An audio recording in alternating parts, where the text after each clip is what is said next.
thinking of a fight of my own, the main event with Aspen Ladd and Norma Dumont. I was Aspen in my fight. I remember it struck a nerve because the way she was, like, she's like me, where, I was a lesser striker. I was very reliant on my wrestling and my grappling, and she was fighting a taller, rangier striker.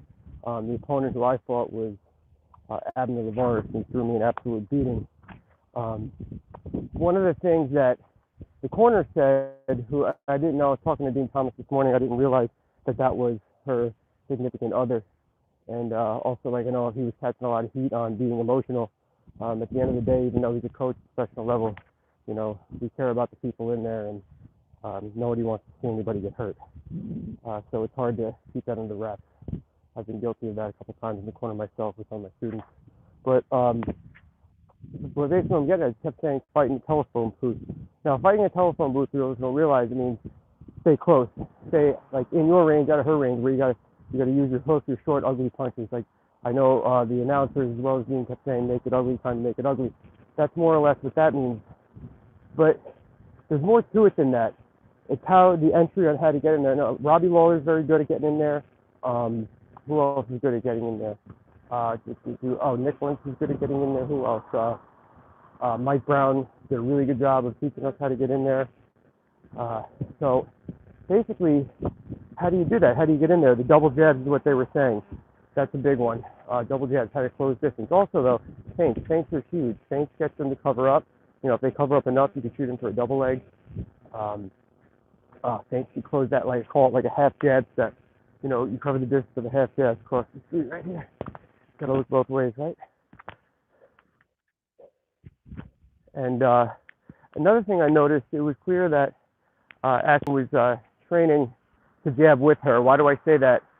She was only, like, with head movement, you're supposed to go tick-tock, tick-tock. She was going more tick, tick.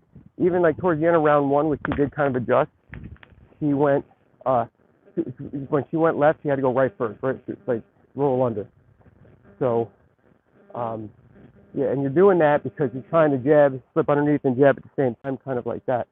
Another thing I was guilty of earlier on in my career. That being said, as one-sided as that fight was, and we got to give Norma some credit too. She was way on it. She knew that she's doing exactly what I'm doing. If I were her, I probably would have doubled up a little more, done something after the jab, done a little more damage, especially towards, like, the end of the second and third round. Probably going to open up with those kicks, but I understand why she was playing it conservative. There's no reason to give up a takedown against a superior grappler if you don't need to, and kicks kind of exposes that. So that I understand. But no, she did what she had on that side of the fight in my career as well. I had a fight where I had the jab working quite the whole fight. So it was a very interesting fight. There's a lot of layers there to that onion to unravel. I don't think the fight goes that way every time going forward. That's a fight that, well, actually, really, both fighters can grow off of. Norman's going to see some stuff and goes, oh, I could have scored more here. I could have done some damage. And especially with Aspen, oh, yeah. You guys got me? Oh, I'll keep going to do. Sorry for the disconnect. So when Aspen was going in, when she did get this takedown, Thai boxers, kickboxers have extremely strong hips. Really, even wrestlers, you really don't realize that. I didn't realize that. I wrestled in college, went on to do MMA. I didn't realize that until I started training MMA. I'm like, why are these kickboxers so hard to take down? Especially as the case, their hips are so damn strong from all the kicks, all the knees they've thrown. It's like another piece of their core. And it's very difficult, especially with the position she was in, Aspen with her arms extended and everything like that. It's tough to finish those takedowns. That's why it's much easier to try and shoot her underneath. Kind of what she did, but she didn't really set up a takedown. And that was the other wrinkle I saw there. It's tough to develop those and try to get the legs together against the fence.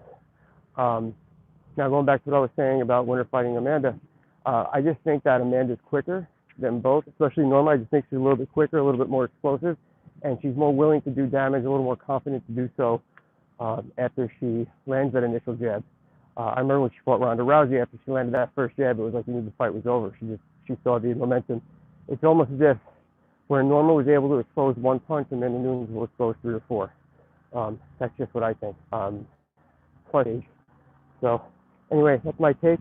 Love to know what you think about it. Want to discuss more on me going forward. Peace out.